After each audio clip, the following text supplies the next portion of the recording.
গণতান্ত্রিক বাংলাদেশ বিনির্মাণে জনগণকে সর্বশক্তি নিয়োগের আহ্বান জানিয়েছেন বিএনপি চেয়ারপারসন খালেদা জিয়া। তিনি বলেছেন, গণ অভ্যুত্থানের অর্জন নস্যাতে ফ্যাসিস্টদের দোসর ও বাংলাদেশের শত্রুরা ষড়যন্ত্র করছে। দলের বর্ধিত সভায় ভিডিও বার্তায় তিনি বলেছেন, ফ্যাসিস্ট সরকার বিদায় নিলেও দেশ সংকটকাল অতিক্রম করছে। প্রতিশোধ, প্রতিহিংসা ভুলে বাসযোগ্য উন্নত বাংলাদেশ গড়তে ছাত্র জনতার প্রতি আহ্বান জানান খালেদা জিয়া। বিস্তারিত জানাবেন সহকর্মী সাইফুদ্দিন রবিন। ২৮ বছর পর দলের বর্ধিত সভা। বিগত দিনে এমন বৃহৎ কোনো সাংগঠনিক কর্মকাণ্ড বিএনপি চেয়ারপারসন খালেদা জিয়ার অনুপস্থিতিতে হয়েছে তার নজির নেই। অসুস্থতার কারণে যুক্তরাষ্ট্রে চিকিৎসাধীন খালেদা জিয়া অনেকটা চমকে দিলেন তৃণমূল থেকে কেন্দ্রের প্রায় ৪,০০০ নেতাকর্মীকে। আমি চিকিৎসার কারণে যুক্তরাজ্যে অবস্থান করলেও আমি সব সময় আপনাদের পাশেই আছি। পরিবর্তিত পরিস্থিতিতে বিএনপির বর্ধিত সভায় প্রধান অতিথি হিসেবে ভিডিও বক্তব্য দিলেন খালেদা জিয়া। শুরুতেই নির্যাতন নিপীড়নের শিকার নেতাকর্মীদের প্রতি কৃতজ্ঞতা এবং ফ্যাসিস্ট মুক্ত বাংলাদেশে একত্রিত হতে পারায় স্রষ্টার কাছে জানান শুকরিয়া। শাসকদের নির্মম ভয়াবহ দমন নীতির কারণে গণহত্যায় যারা শহীদ হয়েছেন তাদের প্রতি আমি শ্রদ্ধা জানাচ্ছি। বিএনপি চেয়ারপারসন বলেন, রাষ্ট্র মেরামতের ন্যূনতম সংস্কার করে ফিরতে হবে গণতান্ত্রিক ব্যবস্থায়। দেশ আজ এক সংকটময় সময়ে অতিক্রম করছে। অন্তর্বর্তীকালীন সরকার গঠিত হয়েছে। তাদের কাছে জনগণের প্রত্যাশা রাষ্ট্র মেরামতের ন্যূনতম সংস্কার দ্রুত সম্পন্ন করে গণতান্ত্রিক ব্যবস্থায় ফিরে যাওয়ার জন্য সকলের কাছে গ্রহণযোগ্য একটি নির্বাচন অনুষ্ঠান সম্পন্ন করা। ফ্যাসিস্ট ও তাদের দোসররা গণ অভ্যুত্থানে প্রাপ্ত অর্জন নস্যাতের চক্রান্ত করছে বলেও জানান বিএনপি চেয়ারপারসন। তরুণ সমাজ আজ এক ইতিবাচক গণতান্ত্রিক পরিবর্তনের জন্য উন্মুখ হয়ে আছে। ক্ষুদ্র ক্ষুদ্র সংকীর্ণতা ভুলে দেশ ও জাতির বৃহত্তর স্বার্থে আমাদের কাজ করতে হবে। এমন কোনো কাজ করবেন না যাতে আপনাদের এতদিনকার সংগ্রাম আত্মত্যাগ বিফলে যায়। নেতাকর্মী থেকে শুরু করে ছাত্র জনতা সবার প্রতি আহ্বান জানান প্রতিহিংসা প্রতিশোধ ভুলে বাসযোগ্য উন্নত আধুনিক বাংলাদেশ গড়ে তোলার। ছাত্র যুবক সহ দেশবাসীর কাছে আহ্বান রাখতে চাই, আসুন প্রতিহিংসা প্রতিশোধ নয়, পারস্পরিক ভালোবাসা ও ভ্রাতৃত্বের মাধ্যমে আমরা সকলে মিলে আমাদের প্রিয় মাতৃভূমিকে বাংলাদেশকে সত্যিকার অর্থেই একটি বাসযোগ্য উন্নত ও গণতান্ত্রিক রাষ্ট্রে পরিণত করি। দলের নেতাদের নির্দেশ দেন, জনগণকে সম্পৃক্ত করে বিএনপিকে আন্দোলন সংগ্রাম ও রাষ্ট্র পরিচালনার জন্য ঐক্যবদ্ধ করার। এত ত্যাগের বিনিময়ে প্রাপ্ত এ অর্জনকে সুসংগত এবং ঐক্যকে আরো বেগবান করি। সাইফুদ্দিন রবিন, যমুনা নিউজ, ঢাকা। ঐক্য এবং জাতীয় নির্বাচনে পরিবেশ বিনষ্টের অপচেষ্টা চলছে বলে অভিযোগ করেছেন বিএনপির ভারপ্রাপ্ত চেয়ারম্যান তারেক রহমান। তিনি বলেছেন, জাতীয় নির্বাচন নিয়ে কোনো কোনো উপদেষ্টার বিভ্রান্তিমূলক বক্তব্য জনমনে হতাশা ও সন্দেহ সৃষ্টি করেছে। বর্ধিত সভায় তারেক রহমান নতুন দলকে স্বাগত জানিয়ে বলেন, নির্বাচনের মাধ্যমে নতুনদের গ্রহণ বর্জনের সিদ্ধান্ত নেবে জনগণই। সাইফুদ্দিন রবিনের আরেকটি রিপোর্ট। নেই ধরপাকড় কিংবা গ্রেফতার আতঙ্ক। পরিবর্তিত রাজনৈতিক পরিস্থিতিতে দলের প্রথম বর্ধিত সভা বেলা 11টায় নিশ্চিন্তে নির্ভয়ে শুরু হয় বিএনপির এই সাংগঠনিক কার্যক্রম, যার শুরুতে 1 মিনিট নীরবতা পালন করা হয় বিগত আন্দোলন আর জুলাই গণ অভ্যুত্থানে নিহতদের স্মরণে। বিএনপির সিনিয়র যুগ্ম মহাসচিব রিজভী আহমেদ পাঠ করেন শোক প্রস্তাব। বাংলাদেশের রাজনীতিতে ন্যায়, নিষ্ঠা, সততা এবং দেশপ্রেমের এক অনন্য ক্ষণজন্ম পুরুষ বীর মুক্তিযোদ্ধা জিয়াউর রহমান। স্বাগত বক্তব্যে বিএনপি মহাসচিব নির্বাচনের সুস্পষ্ট ঘোষণার দাবি জানান। তিনি বলেন, গণতান্ত্রিক প্রক্রিয়াকে বাধাগ্রস্ত করার অপচেষ্টা চলছে। সেই গণতন্ত্রকে বিঘ্নিত করার জন্য, তাকে বাধা প্রদান করার জন্য আজকে একটি গোষ্ঠী, একটি মহল বিভিন্নভাবে চক্রান্ত শুরু করেছে। ফ্যাসিস্ট শেখ হাসিনা বিদেশে গিয়ে তিনি সেই চেষ্টা করছেন এবং বাইরে থেকেও চেষ্টা করা হচ্ছে। একই সঙ্গে দেশের অভ্যন্তরীণ অবস্থায় কিছু কিছু ব্যক্তি গোষ্ঠী তারা ভুল ব্যাখ্যা দিয়ে জনগণকে বিভ্রান্ত করার চেষ্টা করছে। উদ্বোধনী বক্তব্যে নেতাকর্মীদের নির্দেশনা দেন বিএনপির ভারপ্রাপ্ত চেয়ারম্যান। বলেন, সংস্কার ও স্থানীয় নির্বাচন নিয়ে ধূম্রজাল তৈরি করা হচ্ছে। স্থানীয় নির্বাচন অনুষ্ঠিত হলে সেটি হবে সারা দেশে পলাতক স্বৈরাচারের দোসরদের পুনর্বাসনের একটি প্রক্রিয়া, যা সরাসরি গণ অভ্যুত্থান আকাঙ্ক্ষা বিরোধী। গণহত্যাকারী, টাকা পাচারকারী, দুর্নীতিবাজ মাফিয়া চক্রকে পুনর্বাসন প্রক্রিয়া এই ফাঁদে বিএনপি পা দেবে না, বিএনপি পা দিতে পারে না। অবিলম্বে আগামী দিনগুলোর জন্য অন্তর্বর্তীকালীন সরকারের সুনির্দিষ্ট কর্ম পরিকল্পনার রোডম্যাপ ঘোষণা করুন। তারেক রহমান বলেন, অবাধ নির্বাচনের জন্য অন্তর্বর্তী সরকারের নিরপেক্ষতা নিয়ে সন্দেহ সৃষ্টি হচ্ছে। এ সময় স্বাগত জানান নতুন দল গঠনকে। বহুদলীয় গণতন্ত্রে বিশ্বাসী বিএনপি সকল নতুন রাজনৈতিক দল ও সংগঠনকে স্বাগত জানায়। তবে নির্বাচনের মাধ্যমে গ্রহণ কিংবা বর্জনের চূড়ান্ত সিদ্ধান্ত জানাবে জনগণ। সুতরাং প্রতিটি দলের অংশগ্রহণ একটি অবাধ ও সুষ্ঠু নির্বাচন, জাতীয় নির্বাচন অনুষ্ঠানের লক্ষ্যে সবার আগে নির্বাচন কমিশনকে প্রস্তুত রাখতে হবে। দলীয় শৃঙ্খলা ভঙ্গ করলে কঠোর ব্যবস্থার হুঁশিয়ারি দিয়ে তারেক রহমান বলেন, গণতন্ত্র বিপন্ন হলে বিএনপির স্বার্থও বিপন্ন হবে। কাউন্সিল কিংবা নির্বাহী কমিটির সভা নয়, এটি বর্ধিত সভা। দীর্ঘ 28 বছরের বিরতি শেষে বিএনপির এই বর্ধিত সভা হচ্ছে পরিবর্তিত পরিস্থিতিতে। তবুও এই সভায় স্পষ্ট হয়েছে আগামী বেশ কিছু চ্যালেঞ্জ। নির্বাচন, আন্দোলনের প্রস্তুতি কিংবা নিজেদের ঐক্য আর শৃঙ্খলা অটুট রাখার বিষয়ে একাত্মতা পোষণ করেছেন সর্বস্তরের নেতাকর্মী। সেই সঙ্গে এই বর্ধিত সভার মধ্য দিয়ে স্পষ্ট হয়েছে আরও একবার বিএনপির ভারপ্রাপ্ত চেয়ারম্যান তারেক রহমানের নেতৃত্ব। সাইফুদ্দিন রবিন, যমুনা নিউজ, ঢাকা। বিএনপির বর্ধিত সভায় এখন চলছে দ্বিতীয় পর্বের বৈঠক। এ বিষয়ে খোঁজ খবর রাখছেন সহকর্মী রেদওয়ান আহমেদ। অপেক্ষা করছেন তিনি আমাদের জন্য। রেদওয়ান, বৈঠকের যেই প্রথম পর্ব গেছে কিংবা প্রথম সেশন, তখন তো আমরা শীর্ষস্থানীয় যে নেতৃত্ব তাদের বক্তব্য শুনেছি, প্রতিবেদনও দেখিয়েছি। এই সেশনে কি নিয়ে আলোচনা হচ্ছে জানাবেন?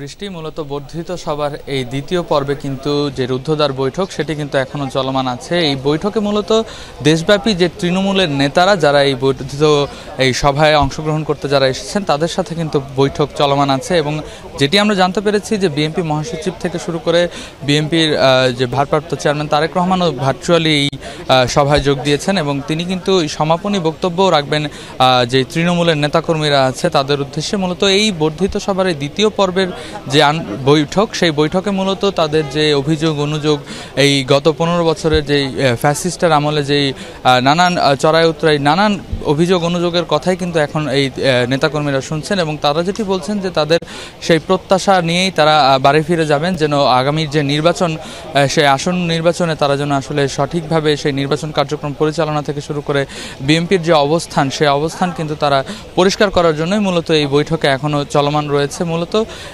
এই কিছুক্ষণের মধ্যেই আসলে নেতাকর্মীরা বেরোচ্ছে নয় কয়েকজন, তাদের সাথে আমরা কথা বলেছি, তাদের যে প্রত্যাশার কথা সেটিও কিন্তু তারা আমাদের বলছিলেন। এই কিছুক্ষণ পরেই আসলে তারেক রহমান ভার্চুয়ালি যোগ দিয়ে তাদের যে সমাপনী বক্তব্য এর মধ্যেই কিন্তু আসলে শেষ হবে এই বর্ধিত সভার যে আয়োজন। বৃষ্টি, শুনছিলাম আমরা। ধন্যবাদ রেদওয়ান। নতুন রাজনৈতিক দলের নাম হচ্ছে জাতীয় নাগরিক পার্টি। আহ্বায়ক হচ্ছেন নাহিদ ইসলাম, সদস্য সচিব আক্তার হোসেন, মুখ্য সমন্বয়ক নাসিরউদ্দিন পাটোয়ারি। এছাড়া উত্তরাঞ্চলের মুখ্য সংগঠক সাজিশ আলম, দক্ষিণাঞ্চলের মুখ্য সংগঠকের দায়িত্বে হাসনাত আব্দুল্লাহ। যমুনা নিউজকে হাসনাত জানিয়েছেন, নতুন দলের প্রথম অগ্রাধিকার হবে দুর্নীতিমুক্ত দেশ গড়া। এ দল নাগরিকের অধিকার নিশ্চিত করতে কাজ করবে, কেউ আর প্রজা থাকবে না। এদিকে মানিক মিয়া এভিনিউয়ে এই আত্মপ্রকাশ আয়োজনের যে প্রস্তুতি সেটি চলছে। মানিক মিয়া এভিনিউতে চলছে ব্যারিকেড সহ স্টেজ প্রস্তুতির কাজ। ছাত্রদের এই জমায়েতে মেডিকেল টিম, ওয়াশরুম, পুলিশের বুথের পাশাপাশি থাকছে পানির ব্যবস্থা। একই সাথে ব্যাকস্টেজে নারীদের জন্য থাকবে আলাদা বসার ব্যবস্থা। নতুন দল জাতীয় নাগরিক পার্টির শীর্ষ অর্গানোগ্রাম চূড়ান্ত। আহ্বায়ক হচ্ছেন নাহিদ ইসলাম, সদস্য সচিব আক্তার হোসেন, মুখ্য সমন্বয়ক নাসিরউদ্দিন পাটোয়ারি, উত্তরাঞ্চলের মুখ্য সংগঠক সার্জিস আলম ও দক্ষিণাঞ্চলের মুখ্য সংগঠকের দায়িত্বে হাসনাত আব্দুল্লাহ। প্রস্তুতি নিয়ে হাসনাত আব্দুল্লাহ জানান, নাগরিক সমাজ, বিশ্ববিদ্যালয়ের শিক্ষক, শহীদ ও আহত পরিবারের উল্লেখযোগ্য সদস্যদের দাওয়াত দেয়া হয়েছে। যোগ দেবে বিদেশে থাকা অবস্থায় আন্দোলনে অংশ নেয়া প্রবাসীরা। ফ্যাসিবাদ বিরোধী সবগুলো রাজনৈতিক দলকে দাওয়াত দেওয়া হচ্ছে বলেও জানিয়েছেন তিনি। সিভিল সোসাইটিকে, বিশ্ববিদ্যালয়ের শিক্ষক, তারপর হচ্ছে শহীদ এবং আহত পরিবারের একটা উল্লেখযোগ্য সংখ্যক মানুষকে আগামীকাল হচ্ছে আমরা দাওয়াত দিচ্ছি, জানানোর চেষ্টা করছি, পৌঁছাচ্ছে আর কি আপনার কাছে। জানতে চাই নতুন দলের কাছে কি পাবে মানুষ। দুর্নীতিমুক্ত বাংলাদেশ, এইটা তো প্রথম এবং প্রধান ব্যারিয়ার। এই ব্যারিয়ারের উঠে তো আমরা উঠতে অবশ্যই চাই। মানুষ হচ্ছে নাগরিক হিসাবে স্বীকৃতি পাবে অন্তত, যে আমাদের জনগণকে যেটা প্রজা বানায় রাখা হচ্ছে দীর্ঘদিন, এই প্রজা মনস্তত্ব থেকে মানুষের মুক্তি ঘটবে এবং মানুষের যে রাষ্ট্রের যেই নাগরিকের সাথে যে কমিটমেন্ট আছে, যেই চুক্তি আছে এবং মানুষ যে রাষ্ট্র থেকে যে ধরনের অধিকারগুলো পায়, সেই অধিকারগুলো সুনিশ্চিত করা হবে। আসছে নির্বাচনে আহ্বায়ক কমিটির নেতৃত্বেই অংশ নেবে বৈষম্য বিরোধী ছাত্র আন্দোলন ও জাতীয় নাগরিক কমিটির সমন্বয়ে গঠিত নতুন রাজনৈতিক দল জাতীয় নাগরিক পার্টি। আখলাক উস্তাফা, যমুনা নিউজ, ঢাকা। গণতান্ত্রিক ছাত্র সংসদের পূর্ণাঙ্গ কমিটি ঘোষণা করেছে সংগঠনটি। বিকেলে ঢাকা বিশ্ববিদ্যালয়ের ক্যাম্পাসে মধুর ক্যান্টিন প্রাঙ্গণে আয়োজিত এক সংবাদ সম্মেলনে কমিটির নামীয় তালিকা প্রকাশ করা হয়। গণতান্ত্রিক ছাত্র সংসদের কমিটিতে ঠাঁই পেয়েছে ঢাকা বিশ্ববিদ্যালয়ের বাইরের প্রতিষ্ঠানের শিক্ষার্থীরাও। বেসরকারি বিশ্ববিদ্যালয়, মাদ্রাসা, কারিগরি শিক্ষা প্রতিষ্ঠানের শিক্ষার্থীদের কমিটিতে রাখা হয়েছে। সংবাদ সম্মেলনে বলা হয়, ছাত্র সংসদের কেন্দ্রীয় কমিটিতে বয়সসীমা সর্বোচ্চ 28 বছর, নেতৃত্বে আসা যাবে ভর্তির 7 বছরের মধ্যে। গতকাল আয়োজিত সংবাদ সম্মেলনে এই কমিটি ঘোষণাকে কেন্দ্র করে সংঘর্ষের বিষয়টি অনাকাঙ্ক্ষিত উল্লেখ করে আবু বাকের মজুমদার জানিয়েছেন, ভুল তথ্যের কারণে এমন ঘটনা ঘটেছে। আরও জানিয়েছেন, এমন অনাকাঙ্ক্ষিত ঘটনা ভবিষ্যতে প্রশ্রয় দেওয়া হবে না। ঘোষিত আহ্বায়ক কমিটি সারা দেশের বিভিন্ন ইউনিটে কমিটি তৈরিতে মুখ্য ভূমিকা রাখবেন বলেও জানিয়েছেন তিনি। আমরা কিন্তু এখানে বাংলাদেশের যে বিশ্ববিদ্যালয়গুলোতে রাজনৈতিকভাবে সচেতন বিশ্ববিদ্যালয় থেকে শুরু করে আমাদের এখানের যে পাবলিক বিশ্ববিদ্যালয়, প্রাইভেট বিশ্ববিদ্যালয়, কলেজ, মাদ্রাসা, বিভিন্ন ধর্মবর্ণ নির্বিশেষে কিন্তু আমরা আমাদের পূর্ণাঙ্গ কমিটির তালিকাটি করি। এক দফা দাবিতে প্রধান উপদেষ্টার কার্যালয়ের সামনে অবস্থানরত জুলাই আন্দোলনে আহতদের সরিয়ে নিয়েছে আইনশৃঙ্খলা বাহিনীর সদস্যরা। বুধবার সকাল 9টা থেকে টানা প্রায় 30 ঘণ্টা ধরে অবস্থান কর্মসূচি পালন করে আসছিলেন তারা। বিকেলে তাদের সেখান থেকে সরিয়ে নেওয়া হয়। শুরুতে আহতদের চিকিৎসা এবং পুনর্বাসনের দাবি জানানো হলেও পরে তারা এক দফা দাবি জানান। আর তাদের এক দফা দাবি হলো, 3টি ক্যাটাগরির পরিবর্তে জুলাই আন্দোলনে আহতদের জন্য 2টি ক্যাটাগরি নির্ধারণ করতে হবে। আন্দোলনে আহত প্রায় 13,848 জনের নাম তালিকাভুক্ত করেছে স্বাস্থ্য মন্ত্রণালয়।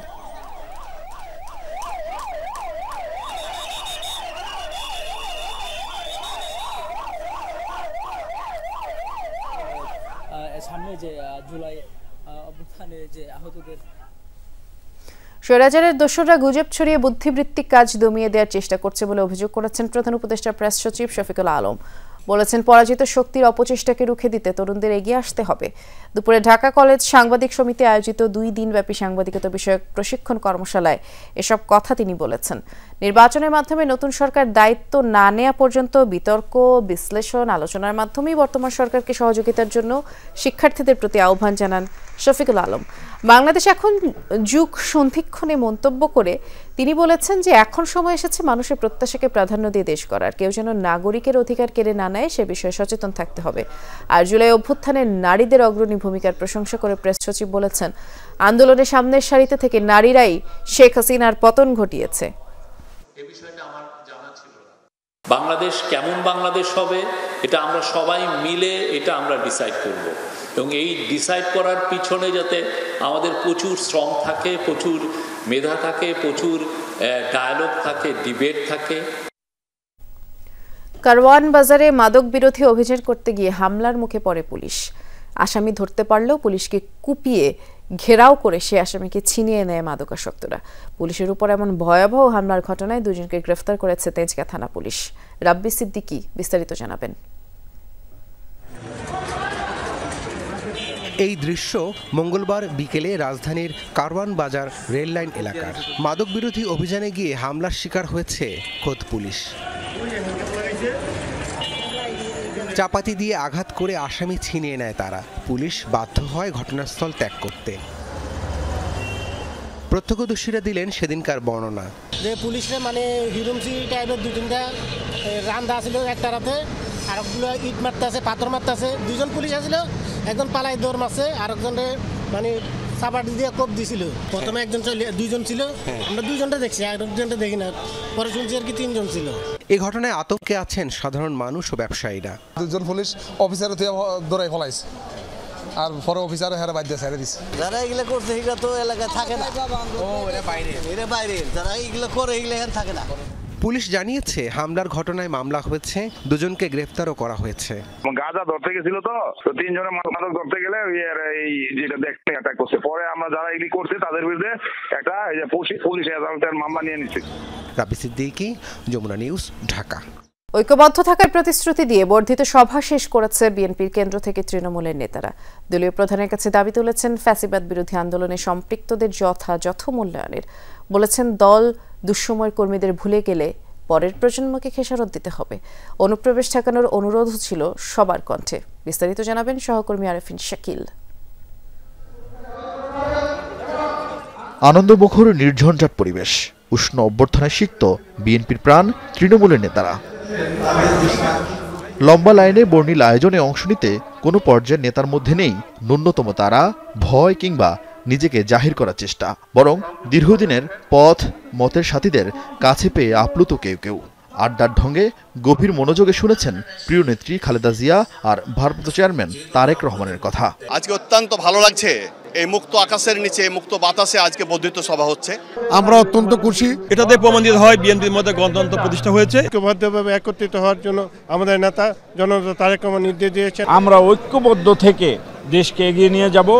আসছে নির্বাচন কতটা চ্যালেঞ্জে ফেলবে বিএনপিকে, প্রার্থী চূড়ান্ত থেকে দেশ গঠনে কেমন নেতৃত্ব প্রয়োজন, বর্ধিত সভার দ্বিতীয় অধিবেশনে দলের শীর্ষ নেতাদের কাছে সেই বাস্তবতা তুলে ধরেন তৃণমূলের নেতারা। তুলে ধরেছেন দলের জন্য প্রয়োজনীয় তিক্ত সত্য, শুনিয়েছেন সম্ভাবনার কথা। আরও যেন কঠোর এবং সুশৃঙ্খলভাবে মানে দলটাকে পরিচালনার জন্য সাংগঠনিকভাবে সবাইকে আরো সতর্ক করেন। দলের যে বেসিক যে ভিত্তি, এই ভিত্তিটা আমাদের মজবুত হবে ছাত্র নেতাদের মূল্যায়নের মাধ্যমে। আমরা আন্দোলন সংগ্রামে যে সমস্ত নেতাকর্মীরা আমাদের আহত হয়েছে, নিহত হয়েছে, তাদের ব্যাপারে যাতে দল একটি ভালো সিদ্ধান্ত। আলোচনায় গুরুত্ব পায় তৃণমূল থেকে কেন্দ্রে দলীয় শৃঙ্খলা, অনুপ্রবেশকারী, আতাতকারী ও দীর্ঘদিনের নিষ্ক্রিয়দের ঠেকাতে একাট্টা বিএনপির বড় অংশের নেতারা। কোনো আউল ফাউল উল্টাপাল্টা ক্যান্ডিডেট যাতে নমিনেশন না পায়, তাদেরকে আগামী নির্বাচনে মনোনয়ন দেবে। এটা স্বচ্ছতার সাথে এবং ত্যাগী নেতাদের মূল্যায়ন হবে। শৃঙ্খলা ভঙ্গের কারণে একটা সুনির্দিষ্ট আমাদের একটা দিক নির্দেশনা বিএনপি ভারপ্রাপ্ত চেয়ারম্যান দিয়েছেন। বিভিন্ন ইলেকশনে অংশগ্রহণ করেছেন, তাদেরকে যেন দলে আবার পুনরায় টাই দেওয়া না হয়। 2018 সালের মতো দলীয় প্রার্থী হিসাবে একাধিক ব্যক্তিকে এবার চিঠি না দেওয়ার পরামর্শ দেন কেউ কেউ। দীর্ঘদিন পর অনুষ্ঠিত হওয়া এই বর্ধিত সভার মাধ্যমে আগামী নির্বাচনে যাত্রা শুরু করল বিএনপি, যার লক্ষ্য আগামী নির্বাচনকে সামনে রেখে দলের কেন্দ্র থেকে তৃণমূল পর্যন্ত দলের নেতাকর্মীদের ঐক্যবদ্ধ করা। নেতারাও প্রতিশ্রুতি দিলেন আগামী সংসদ নির্বাচনে ধানের শীষের পক্ষে একাটা থাকার। আরেফিন শাকিল, যমুনা নিউজ, ঢাকা। বেক্সিমকো ইন্ডাস্ট্রিয়াল পার্কের বন্ধ হওয়া কারখানা শ্রমিকদের পাওনা পরিশোধ করবে সরকার এবং ভেতরে বন্ধ হওয়া 14টি কারখানার 33,234 জন শ্রমিক ও কর্মকর্তার পাওনাও পরিশোধ করা হবে। এজন্য 525 কোটি টাকা জোগাড় হয়েছে। দুপুরে সচিবালয়ে তথ্য জানিয়েছেন শ্রম ও কর্মসংস্থান উপদেষ্টা অবসরপ্রাপ্ত brigadier general doctor M Sakhawat Hossain. জানিয়েছেন অর্থ বিভাগ থেকে 325 কোটি টাকা সংগ্রহ করা হচ্ছে, বাকি 200 কোটি টাকা শ্রম মন্ত্রণালয় থেকে ঋণ হিসেবে নেওয়া হচ্ছে। 31,669 জন শ্রমিকের পাশাপাশি 1,565 জন কর্মকর্তাকে 9 মার্চ থেকে পাওনা পরিশোধ করা হবে। এ সময় উপদেষ্টা বললেন, বেক্সিমকোর মাধ্যমে অনেক টাকা লুট হয়েছে। রাজনৈতিক প্রভাব খাটিয়ে 13টি ব্যাংক থেকে ঋণ নিয়েছে এই গ্রুপ। সবচেয়ে বেশি টাকা নিয়েছে জনতা ব্যাংক। যারা ঋণ কারসাজিতে যুক্ত তাদের সবাইকে শাস্তির আওতায় আনার কথা জানিয়েছেন উপদেষ্টা। জানিয়েছেন, কেউ বিদেশ চলে গেলে তার পাসপোর্ট বাতিল করা হবে। যারা যারা ইনভলভ এই টাকা দেওয়ার পিছনে প্রত্যেকের বিরুদ্ধে ইনকোয়ারি হবে এবং প্রত্যেকের বিরুদ্ধে মামলা করতে হবে। আপনারা যারা এখানে আছেন বেক্সিমকোর সাথে জড়িত কর্মকর্তা কর্মচারী, আপনি দয়া করে এমন কিছু করবেন না যেখানে আমাদেরকে কঠোর হতে হয়। আমরা কঠোর হইতে চাই না। চাকরি পুনর্বহাল ও পেনশনের আশ্বাসে অবস্থান কর্মসূচি স্থগিত করেছে বিগত সরকারের আমলে বিজিবির চাকরিচ্যুত সদস্যরা। বৃহস্পতিবার সকালে ঝিগাতলা বিজিবি সদর দপ্তরের সামনে 3 দফা দাবিতে অবস্থান কর্মসূচি শুরু করেন ভুক্তভোগীরা। পরবর্তীতে বিজিবি মহাপরিচালকের আহ্বানে দুপুরে 6 সদস্যের প্রতিনিধি দল বিজিবি সদর দপ্তরে প্রবেশ করেন। সেখানে বিজিবি মহাপরিচালকের পক্ষ থেকে দাবি দাওয়া মেনে নেওয়ার আশ্বাস দেওয়া হয়। বৈঠক থেকে বের হয়ে চাকরি পুনর্বহাল কমিটির সমন্বয়ক শাহিন বলেছেন, বিজিবি মহাপরিচালক খুবই আন্তরিক। প্রতিনিধি দল জানায়, চাকরিচ্যুত সকলেই নির্দিষ্ট তারিখের মধ্যে পুনরায় আবেদন করতে পারবেন। আইন ও স্বরাষ্ট্র মন্ত্রণালয় বিষয়টি সর্বোচ্চ গুরুত্ব দিয়ে দেখার আশ্বাস দিয়েছে বলেও জানানো হয়।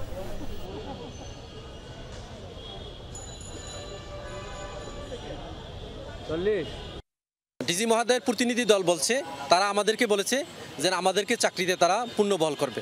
যাদেরকে পুনর্বহাল করা সম্ভব তাদেরকে চাকরিতে পুনর্বহাল করবে, যাদেরকে সম্ভব না তাদেরকে 100% পেনশনের আওতাভুক্ত আনবে।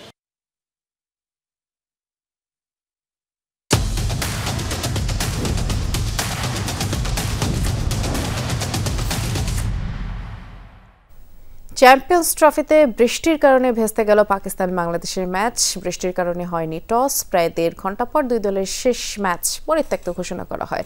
ম্যাচ ভেস্তে গেলেও দুই দলই পেয়েছে সমান একটি করে পয়েন্ট। রাওয়ালপিন্ডিতে গত কয়েকদিন থেকেই বৃষ্টি হচ্ছে। এই ভেন্যুতেই ভেস্তে যায় অস্ট্রেলিয়া দক্ষিণ আফ্রিকা ম্যাচ। বাংলাদেশ পাকিস্তান ম্যাচেও বাগড়া দেবে বৃষ্টি, তা আগে থেকেই ধারণা করা হচ্ছিল। এই ম্যাচ পরিত্যক্ত হলেও আসরের পয়েন্ট তালিকায় এর কোনো প্রভাব পড়ছে না, কারণ দুই দলই আসর থেকে বিদায় নিয়েছে।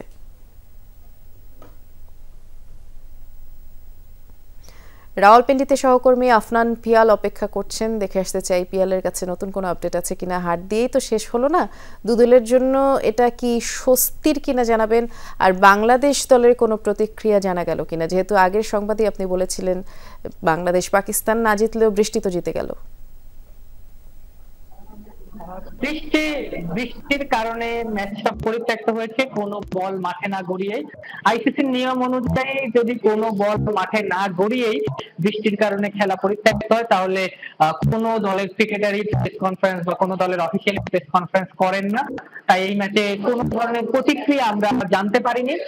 তবে আমরা নিজেরা কিছু মানুষের সঙ্গে কথা বলেছিলাম। রামিজ রাজা বা সিসিবির সাবেক প্রেসিডেন্ট, পাশাপাশি আতার আলী খান, যিনি কিনা বাংলাদেশের হয়ে এইখানে কমেন্ট্রি করছেন, তারা যেটা বলেছেন যে বাংলাদেশ দলের পারফরমেন্সে তারা বেশ হতাশ। বিশেষ করে রামিজ রাজা এক্সপেক্ট করেছিলেন যে বাংলাদেশ দল বেশ ভালো করবে এই চ্যাম্পিয়ন্স ট্রফিতে, সেটা হয়নি। আর স্বস্তির যে ব্যাপারটা আপনি বললেন, 1 পয়েন্ট পেল। আমরা যেটা বলছিলাম যে খালি হাতে বাংলাদেশ দলকে দেশে ফিরতে হবে না, হবে কিনা, না, শেষ পর্যন্ত খালি হাতে হয়নি। বৃষ্টির বদন্যতায় 1টা পয়েন্ট নিয়ে, এবং মোস্ট ইম্পর্টেন্টলি বাংলাদেশ 3 থেকে আসলে চ্যাম্পিয়ন্স ট্রফিটা শেষ করলো গ্রুপের 3 থেকে এই বৃষ্টির কারণে। কারণ নেট রান রেটে পাকিস্তান আসলে অনেক পিছিয়ে ছিল, যেখানে বাংলাদেশ দল কম রান করলেও বোলাররা প্রতিপক্ষকে খুব ইজি সময় উপহার দেননি। এক ম্যাচে 228 করলেও ইন্ডিয়াকে তারা বেশ কয়েকটা ওভার পর্যন্ত বেঁধে রেখেছিলেন। নিউজিল্যান্ডের ক্ষেত্রেও তাই, শেষ 3 ওভার 4 ওভার হাতে থাকতে নিউজিল্যান্ড কিন্তু জয় পেয়েছিল। এই কারণে বোলারদের কৃতিত্বের জন্য বাংলাদেশের নেট রান রেট একটু বেশি ছিল। ফলে এই 1টা পয়েন্ট পেয়ে পাকিস্তানের আগে থেকে বাংলাদেশ দল চ্যাম্পিয়ন্স ট্রফিটা শেষ করলো। অনেক ধন্যবাদ। শোনাচ্ছিলেন আমাদের সহকর্মী আফনান পিয়াল। বিস্তারিত এবার নাহিদ রানার প্রশংসায় মাতলেন পাকিস্তানের সাবেক পেসার ওয়াহাব রিয়াজ। যমুনা টেলিভিশনকে দেয়া একান্ত সাক্ষাৎকারে নাহিদের প্রতি নিজের মুগ্ধতার কথা জানিয়েছেন তিনি। টাইগার পেস অ্যাটাকের ভবিষ্যৎ হিসেবে নাহিদ রানার উজ্জ্বল সম্ভাবনা দেখছেন সাবেক এই পাক পেসার। এর আগে বিপিএলে খুলনা টাইগার্সের জার্সিতে নাহিদের সতীর্থ হিসেবে খেলেছিলেন ওয়াহাব রিয়াজ। মোহাম্মদ নওয়াজ কিংবা তালহা জুবাইরের মতো প্রথম বিপিএলে মুগ্ধতার সেই দৃষ্টি দিয়ে নাহিদ রানার দিকে তাকিয়েছিলেন কত কত মানুষ। একজন বাংলাদেশি পেসার নিজের প্রথম বিপিএলেই বল করছেন ঘন্টায় প্রায় 150 কিলোমিটার গতিতে, বোঝাই যাচ্ছে কতখানি অবিশ্বাস্য। 2023 সালের সেই বিপিএলে নাহিদ রানার সাথে খুলনা টাইগার্সে খেলেছিলেন ওয়াহাব রিয়াজ।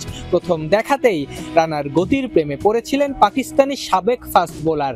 রাওয়ালপিন্ডিতে বৃষ্টির জন্য বাংলাদেশ পাকিস্তান ম্যাচ শুরু হতে যখন বিলম্ব, যমুনা টেলিভিশনকে ওয়াহাব তখন শোনালেন রানার প্রতি তার মুগ্ধতার কথা। I think he's a very talented boy. He was very impressive at that time. It was exciting to see him that how fast he bowls, and I wish him all the very best that he should perform for Bangladesh, and he is an asset to Bangladesh. শুধু রিয়াজই না, রানার গতিতে মুগ্ধ হয়েছেন ভারতীয় ইরফান পাঠান, নিউজিল্যান্ডের Mitchell Santner থেকে শুরু করে পাকিস্তানের কোচ আকিফ জাভেদও। ওই যে বলা হয় না স্বাক্ষর রেখে যাওয়া, একটা ম্যাচ দিয়েই নাহিদ সেই স্বাক্ষরটাই রেখে গেলেন। স্বাক্ষর রাখার কথা বলা হয়, নাহিদ রানা এই বিপিএলে শুধুমাত্র নিউজিল্যান্ড ম্যাচটা খেলেই স্বাক্ষর রেখে গেলেন পুরো ক্রিকেট বিশ্বের কাছে। 150 কিলোমিটার গতিতে ঘন্টায় তিনি বল করেছেন, সেই বোলিংয়ে মুগ্ধ হয়েছে পুরো বিশ্ব। ওয়াহাব রিয়াজ তার বিপিএল এর সাবেক টিমমেট, তিনিও ব্যতিক্রম নন। আফনান পিয়াল, যমুনা স্পোর্টস, রাওয়ালপিন্ডি, পাকিস্তান। দীর্ঘদিন ধরে ঋণ করে বাজেট করার কারণে বাজেটের আকার বড় হয়েছে, কারণে ব্যবসায়ীদের উপর চাপ বেড়েছে বলে মন্তব্য করেছেন জাতীয় রাজস্ব বোর্ড এনবিআর এর চেয়ারম্যান আব্দুর রহমান খান। দুপুরে রংপুরে প্রাক বাজেট আলোচনা সভায় তিনি আরো বলেন, বাজেট বড় হলে যারা নিয়মিত কর দেন তাদের উপরে চাপ আরো বাড়ে, কারণ যারা কর দেয় না তাদের বিরুদ্ধে কর্তৃপক্ষ কার্যকরী পদক্ষেপ নেয় না। গত বছর 3 লাখ কোটি টাকার মতো বাজেট হয়েছে, এবছরও তার কাছাকাছি আকারে বাজেট হবে। এছাড়া উন্নয়নের জন্য যে রেভিনিউ দরকার তা আসছে না বলেও জানিয়েছেন তিনি। এই সভায় রংপুর অঞ্চলের বাজেট বৈষম্য দূর করার বিষয়টি সরকারের কাছে তুলে ধরার প্রতিশ্রুতি দেন তিনি।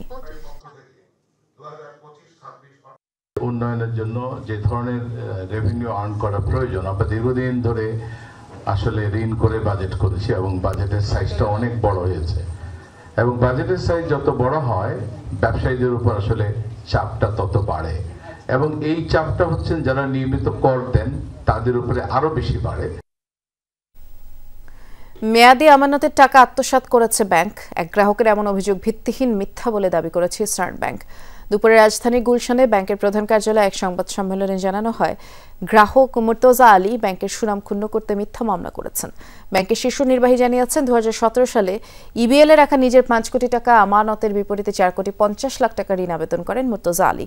পরে সেই ঋণ অনুমোদন হলে গ্রাহকের অ্যাকাউন্টে টাকা স্থানান্তর হয়। পরে যে চেকের মাধ্যমে নগদ উত্তোলন করেন মুর্তজা আলী, কিন্তু ঋণের কিস্তি পরিশোধ না করলে মেয়াদি আমানতের জমা থেকে টাকা কেটে নিয়ে ঋণ সমন্বয় করে ব্যাংক। ব্যাংকের বিধি অনুযায়ী তাকে চিঠি, ইমেল, SMS এ তা জানানো হয়, কিন্তু ঘটনার 8 বছর পর আদালতে টাকা আত্মসাৎ করার অভিযোগ আনেন মুর্তজা আলী। ইবিএল এর দাবি, চট্টগ্রামে একটি শাখার এই ঘটনা 2 বার তদন্ত করা হয়েছে। আপনার টাকা, আপনি লোন নিয়েছেন, সেই লোনটা অ্যাডজাস্ট করার পর যে রেসিডুয়াল অ্যামাউন্ট ছিল সেটা আপনার এখানেই আছে, আপনি স্বীকার করেছেন, লোনের অ্যাপ্লিকেশন করেছেন। এখন আপনি যদি আমাকে বলেন আমি লোন নিয়ে আমার টাকা ফেরত দেন, আমরা তো আরেকজনের টাকা, ডিপোজিটের টাকা আপনাকে আমি ফেরত দিব না। এখন যদি কোর্ট যদি যখন রায় হবে, কোর্ট যদি মনে করে যে না এই টাকা ফেরত দেওয়া উচিত, আমরা ফেরত দেবো। কোর্ট যদি বলে যে না এই টাকাটা ফেরত দেওয়া দরকার, এটা আপনাদেরই মানে ডিপোজিটের টাকা, আমরা তাই মানবো। নিরাপদ খাবার ও ব্যবহারযোগ্য পানিকে দেশের প্রত্যেক নাগরিকের জন্য মৌলিক অধিকার হিসেবে ঘোষণা করে রায় দিয়েছেন হাইকোর্ট। বৃহস্পতিবার এই রায় দেন বিচারপতি মোহাম্মদ আশরাফুল কামাল ও বিচারপতি কাজী ওয়ালিউল ইসলামের সমন্বয়ে গঠিত হাইকোর্ট বেঞ্চ। রায়টিকে ঐতিহাসিক ও যুগান্তকারী বলেই মন্তব্য করেছেন আইনজীবী। রায় স্পষ্টভাবে ঘোষণা করে আদালত বলেছেন, সংবিধানের 32 অনুচ্ছেদ অনুযায়ী প্রত্যেক নাগরিকের নিরাপদ এবং বিশুদ্ধ পানযোগ্য পানি পাওয়া একটি মৌলিক অধিকার। এই পানির অধিকার নিশ্চিত করতে রাষ্ট্রের দায়িত্ব নিশ্চিত করা। নিরাপদ পানযোগ্য পানি সরবরাহ নিশ্চিত করার জন্য আদালত বেশ কয়েকটি নির্দেশনাও দিয়েছেন। আগামী 1 বছরের মধ্যে বাংলাদেশের প্রত্যেক গুরুত্বপূর্ণ পাবলিক স্থান অর্থাৎ আদালত, ধর্মীয় উপাসনালয়, হাসপাতাল, রেল স্টেশন, হাটবাজার, এয়ারপোর্ট সহ প্রতিটি পাবলিক প্লেসে নিরাপদ পানযোগ্য পানি প্রত্যেক নাগরিকের জন্য নিশ্চিত করতে হবে। বাংলাদেশের সকল গুরুত্বপূর্ণ স্থান অর্থাৎ পাবলিক প্লেস যতগুলো আছে, আদালত, হাসপাতাল, রেল স্টেশন, এয়ারপোর্ট, হাটবাজার সহ প্রত্যেক ধর্মীয় উপাসনালয় সহ প্রত্যেক পাবলিক প্লেসে আগামী 1 বছরের মধ্যে আমাদের প্রত্যেক নাগরিকের জন্য বিনামূল্যে বিশুদ্ধ পানীয় পানি সরবরাহের ব্যবস্থা নিশ্চিত করার জন্য রাষ্ট্রকে এবং সরকারকে নির্দেশ দিয়েছেন। অবৈধ সম্পদ অর্জন এবং ব্যাংকে অস্বাভাবিক লেনদেনের অভিযোগে স্বরাষ্ট্র মন্ত্রণালয়ের সাবেক যুগ্ম সচিব ধনঞ্জয় কুমার দাস, বাংলাদেশ পুলিশের ডিআইজি মোল্লা নজরুল ইসলাম এবং সাবেক জনসংযোগ কর্মকর্তা মোহাম্মদ শরীফ মাহমুদ অপুর বিরুদ্ধে পৃথক 3 মামলা করেছে দুর্নীতি দমন কমিশন দুদক। বৃহস্পতিবার দুদকের মহাপরিচালক মোহাম্মদ আক্তার হোসেন এই মামলার বিষয়টি জানান। বলেন, ধনঞ্জয় কুমার দাসের বিরুদ্ধে 2,47,42,826 টাকার জ্ঞাত আয় বহির্ভূত সম্পদ অর্জনের অভিযোগ আনা হয়েছে। এছাড়া তার নিজ নামীয় 14টি ব্যাংক হিসেবে মোট 5,90,15,590 টাকার অস্বাভাবিক সন্দেহজনক লেনদেনের অভিযোগ আনা হয়েছে। দ্বিতীয় মামলা স্বরাষ্ট্র মন্ত্রণালয়ের সাবেক জনসংযোগ কর্মকর্তা শরীফ মাহমুদ অপুর নামে 58,99,997 টাকার জ্ঞাত আয় বহির্ভূত সম্পদ অর্জনের অভিযোগ আনা হয়েছে। ঢাকা কর্তৃক নিজ নামে 2,47,00,000 টাকারও বেশি জ্ঞাত আয় বহির্ভূত সম্পদ অর্জন ও দখলে রাখা, নিজ নামেও 14টি ব্যাংক হিসাবে 5,90,00,000 টাকারও বেশি অস্বাভাবিক ও সন্দেহজনক লেনদেন পূর্বক হস্তান্তর, স্থানান্তর এবং রূপান্তর করার অপরাধ প্রাথমিকভাবে প্রমাণিত হয়েছে। এই কারণে ডাক্তার মির্জা নাহিদা হোসেন এবং তার স্বামী জনাব মোহাম্মদ আব্দুর রহমানের বিরুদ্ধে একটি মামলা রুজু হয়েছে। রাজনৈতিক অস্থিতিশীলতা ও অনিশ্চয়তা বিনিয়োগ ও প্রবৃদ্ধির ক্ষেত্রে বাংলাদেশের জন্য সমস্যা সৃষ্টি করছে বলে মন্তব্য করেছেন ঢাকায় দক্ষিণ কোরিয়ার রাষ্ট্রদূত পার্ক ইয়াং-সিক। বৃহস্পতিবার ঢাকা ক্লাবে ওভারসিজ করেসপন্ডেন্টস অ্যাসোসিয়েশন বাংলাদেশে আয়োজিত মিট দ্য ওকাম অনুষ্ঠানে রাষ্ট্রদূত বলেছেন, অন্তর্বর্তীকালীন সরকারের পরিস্থিতি পর্যবেক্ষণ করছেন দক্ষিণ কোরিয়ার বিনিয়োগকারীরা। বলেন, বেসরকারি বিনিয়োগ ও ভোগ সংকুচিত হলে বাংলাদেশের অর্থনৈতিক প্রবৃদ্ধিও ধীর হবে। রাষ্ট্রদূত আরও বলেছেন, পারস্পরিক সম্পর্ক উন্নয়ন ও বিনিয়োগ বৃদ্ধিতে রাজনৈতিক স্থিতিশীলতা নিশ্চিত করতে হবে। আন্তর্জাতিক সম্প্রদায়ের সহায়তা ও সমর্থনের মাধ্যমে বাংলাদেশের অর্থনৈতিক উন্নয়নে সহযোগিতা করতে আগ্রহী কোরিয়া। Governance, transparency, accountability. সুশাসন, স্বচ্ছতা ও জবাবদিহিতা নিশ্চিত যে কোনো রাষ্ট্রের জন্য জরুরি। আমরা দেখছি অন্তর্বর্তী সরকার বিষয়গুলো নিয়ে কাজ করছে। এছাড়া কোরিয়ান বিনিয়োগকারীরা বাংলাদেশের পরিস্থিতি পর্যবেক্ষণ করছে। স্থিতিশীল পরিস্থিতি তৈরি হলে অনেকেই এখানে বিনিয়োগে আগ্রহী।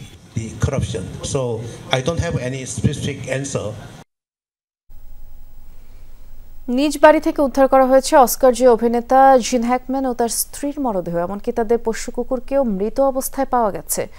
বৃহস্পতিবার নিউ মেক্সিকোর সান্টা ফের বাড়িতে তাদের মরদেহ পাওয়া যায়। ঠিক কিভাবে মৃত্যু হলো এ বিষয়ে এখনও কিছু জানা যায়নি। তদন্ত চলছে বলে পুলিশ জানিয়েছে। বিখ্যাত এই অভিনেতা প্রায় 6 দশক দাপটের সাথে কাজ করেছে হলিউডে। ঝুলিতে আছে 2টি একাডেমি অ্যাওয়ার্ড। তাছাড়া আরও কয়েকবার তিনি মনোনীত হয়েছিলেন সবচেয়ে সম্মানজনক এই পুরস্কারের জন্য। জুলাই আন্দোলনে শহীদদের জুলাই শহীদ ও আহতদের জুলাই যোদ্ধা নামে অভিহিত করার সিদ্ধান্ত নেওয়ার কথা জানালেন প্রধান উপদেষ্টা প্রেস সচিব শফিকুল আলম।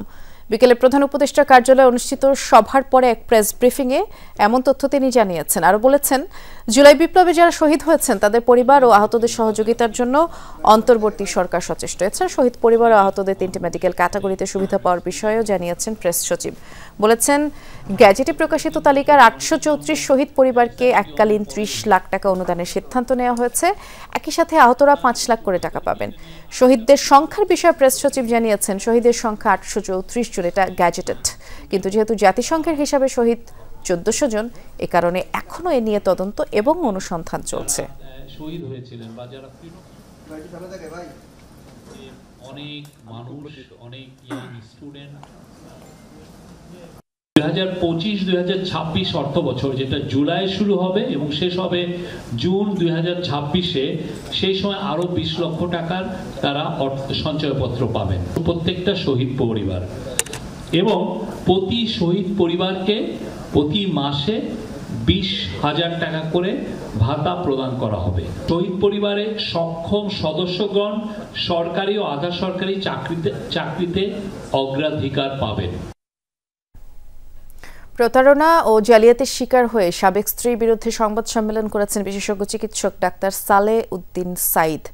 আওয়ামী লীগের প্রভাব খাটিয়ে হাসিনা মমতাজ নামক নারী বিপুল পরিমাণে অর্থ আত্মসাৎ ও সম্পত্তি জবরদখল করেছে বলে ওই সংবাদ সম্মেলনে অভিযোগ আনা হয়। সেগুনবাগিচার একটি হোটেলে তিনি বলেছেন 1988 সালে বিয়ে হওয়ার পর থেকেই তার সাথে নানান প্রতারণা করে আসছিলেন হাসিনা মমতাজ।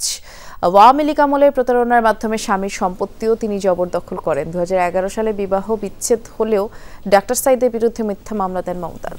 সবশেষ গণ অভ্যুত্থানের সময় শিক্ষার্থীদের আশ্রয় দেওয়ার কারণে হাসিনা মমতাজ পুলিশে অভিযোগ দেন। এরপরে পুলিশের হাতে নির্যাতিত হতে হয়েছে বলেও ডাক্তার সাইদ অভিযোগ করেন।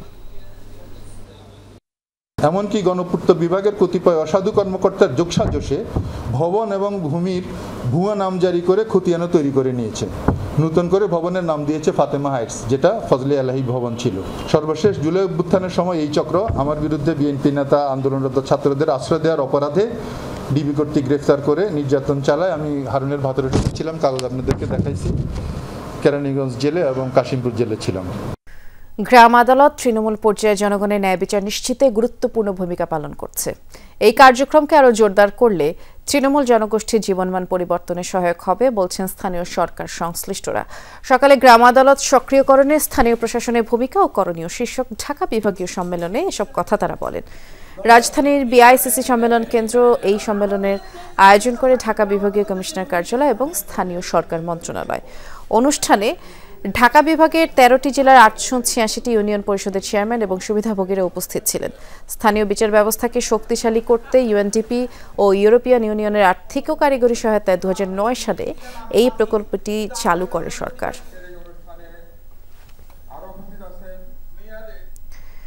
রাখাইন পরিস্থিতির পরিবর্তনশীল বাস্তবতা সময়োপযোগী নীতির প্রয়োজনীয়তা তুলে ধরল নর্থ সাউথ ইউনিভার্সিটির south Asian institute of policy and governance SIPG। সকালে নর্থ সাউথ ক্যাম্পাসের রাখাইনের পরিস্থিতি এবং বাংলাদেশের উপরে এর প্রভাব শীর্ষক এক আলোচনা সভার আয়োজন করা হয়। এতে অংশ নেন শীর্ষস্থানীয় গবেষক, নীতি নির্ধারক ও কূটনীতিকরা। সভায় রাখাইন পরিস্থিতির কারণে সীমান্ত নিরাপত্তায় ঝুঁকি বৃদ্ধির আশঙ্কা প্রকাশ করেন প্রধান উপদেষ্টার বিশেষ সহকারী অবসরপ্রাপ্ত লেফটেন্যান্ট জেনারেল আব্দুল হাফিজ।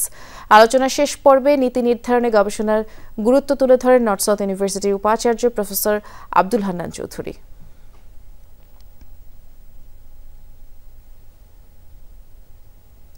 মরণোত্তর 21 পদক পাওয়া দৈনিক পূর্বকোণের প্রতিষ্ঠাতা ইউসুফ চৌধুরীর স্মরণ সভা অনুষ্ঠিত হয়েছে চট্টগ্রামে। ইঞ্জিনিয়ার্স ইনস্টিটিউশন মিলনায়তনে বৃহত্তর চট্টগ্রাম উন্নয়ন সংগ্রাম কমিটি আয়োজিত সভায় বক্তারা ইউসুফ চৌধুরীর জীবনকর্ম এবং চট্টগ্রামের জন্য তার অবদানের চিত্র তুলে ধরেন। তাকে নিয়ে ডকুমেন্টারি তৈরি এবং PhD থিসিস অ্যাওয়ার্ডও চালুর প্রস্তাব দেন আলোচকরা। সভায় city mayor doctor Shahadat Hossain, Purbokone আজাদী সম্পাদক, ব্যবসায়ী নেতা সহ অনেকেই বক্তব্য রাখেন।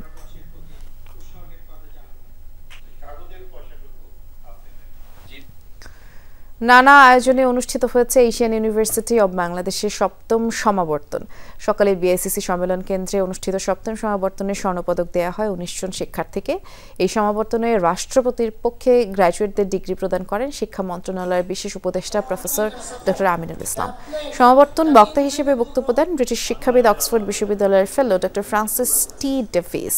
গেস্ট অব অনার হিসেবে উপস্থিত ছিলেন আমার দেশ পত্রিকার সম্পাদক ডক্টর মাহমুদুর রহমান।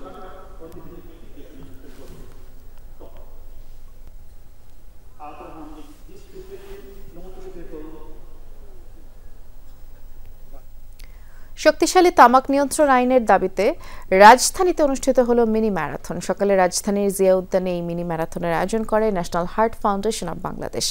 ম্যারাথনে অংশ নেন শতাধিক তরুণ তরুণী। মূলত তারুণ্যের উৎসব 2025-এর অংশ হিসেবে আয়োজন করা হয় এই ম্যারাথনের।